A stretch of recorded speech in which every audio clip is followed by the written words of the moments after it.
Hello fellow humans, today we are going to be adding another house to our village.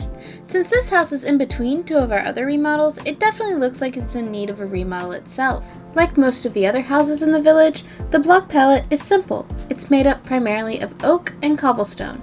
Whether it be oak planks or oak logs, and whether mossy cobble is included, really doesn't make a huge difference in terms of what our ultimate goal is.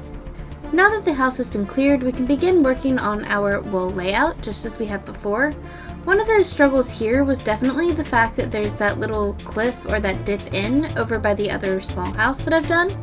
But once I start on the layout, I keep it relatively simple. Just a rectangle with a small bump out at the back for a chimney. This horse that's running around is definitely a slight inconvenience, but I go ahead and get started adding some oak pillars on the edges and then a nice strong cobblestone foundation. I go ahead and add some texture in that foundation, or at least some depth, by adding in some upside down stairs and then some trapdoors to the bottom of the pillars just to make them look a little more sturdy towards the bottom of the build. Now I can begin building up my walls. I go with stone bricks as they are closely related to cobblestone, but visually are not quite as busy. Stone bricks also provide a great opportunity to add some much needed texture to this build in terms of the walls. I can add in mossy stone brick, stone, and cracked stone brick, all while keeping a very similar color scheme and just adding some different block choices and textures to the wall design itself. When I go to texture the wall, I'm really just scattering in some of these other block choices and making it kind of where there is a decent amount of these stone bricks still remaining, but having some other blocks there for texture. Once I have my walls up, I can move on to the roof. One of my favorite blocks to use for roofing material, as you can tell from the other buildings I've done in the village, is deep slate. However, for the outline or the trim of this roof, I choose to go with oak planks, as I create this very arched, barn-like roof shape. I opted for such a steep roof design as I wanted to make sure there was plenty of space for an attic upstairs. The downstairs of this build is relatively small and tight, so I knew if I wanted to include a living space and a bedroom, I would need to definitely have an upstairs. Now I'm adding some trim along the bottom of the roof by making some double slabs and some single slabs, and then adding some signs to just kind of connect everything through. Then I begin working on the upstairs and the actual roofing material itself. Here I have chosen deep slate bricks as my primary roofing material. I'm going to come in later once I have the entire roof shape finalized and texture it using some of the deep slate tile and the cobbled deep slate.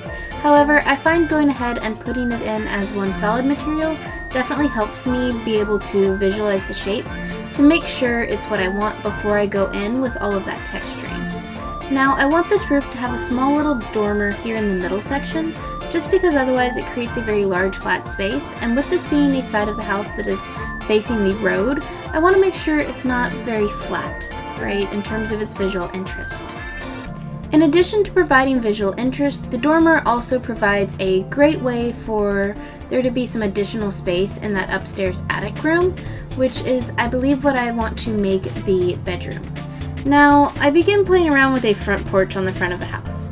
This one is very bulky. It would definitely work on the house, however, it's not what I chose to make it, as it just felt like too much. I am going to leave that porch there while I go to finish the attic space and just go ahead and finish up enclosing that. I use some stairs to kind of step it in just to give some more depth to the build before using my stripped oak as the wall material. Then I go ahead and add in my roof and add a little hanging lantern just to provide some light to that space. I'm ultimately going to add in a window on this side, and then the chimney comes up on the other side. You'll remember when I did the layout, I did mention that I was going to put a chimney in this build, and I find I really like that. With my dormer on the side of the roof, I also choose to add in a little depth, placing the wall a block behind the front, like I did on the sides of the house. Adding in some trapdoors as some shutters also gives it some additional light texture before adding in white stained glass as the windows. Now I begin to add in my chimney using a mixture of just plain deep slate and cobbled deep slate, stepping it in as we go up the side of the house and adding a chimney on top. I top the chimney off with a campfire to make it seem as if the chimney's in use, and make sure to double stack the trapdoors for this one just as the roof is made out of a deep slate material as well, and I want to add some contrast for the chimney. And usually I would use something along the lines of spruce trapdoors for something like this. However, with trying to keep the blocks to what's used in a Plains village, I have to use the oak trapdoors. Then I add in some windows downstairs, stepping in the bottoms of them with some stairs, just to once again provide some additional depth without making the walls any thicker. Here is where I go ahead and swap out the front porch for something just a little simpler and cleaner.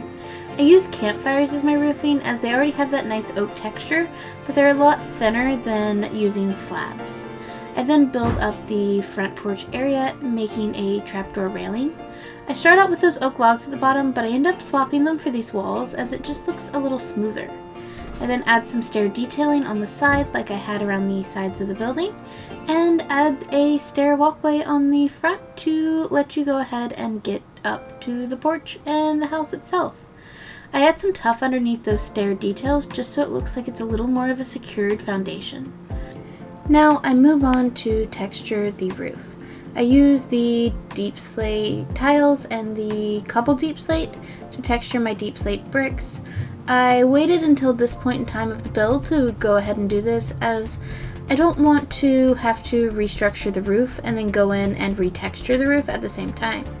Now adding the front door, I can go ahead and move on inside.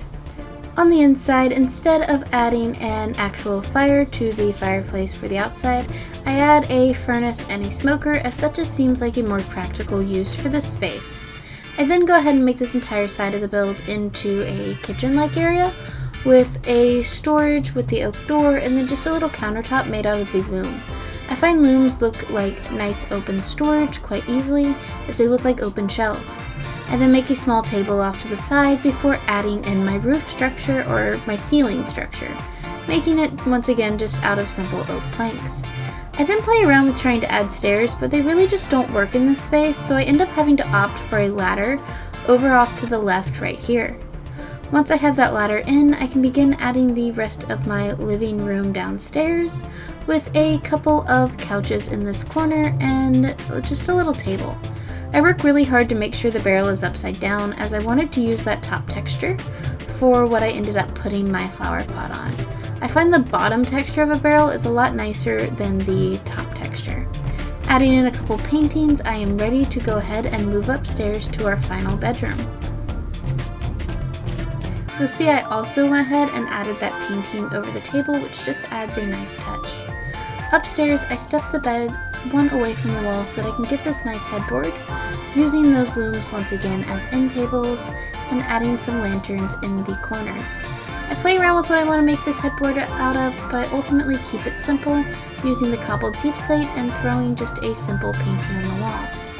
Now I can move outside to finish up the final details. I want to add in a tree over to the left, but I really struggle to get the right size of tree.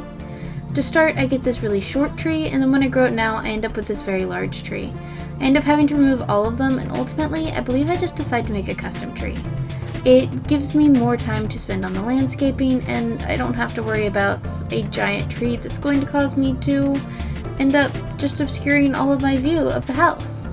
Right, so now I can go ahead and build up this custom tree you see.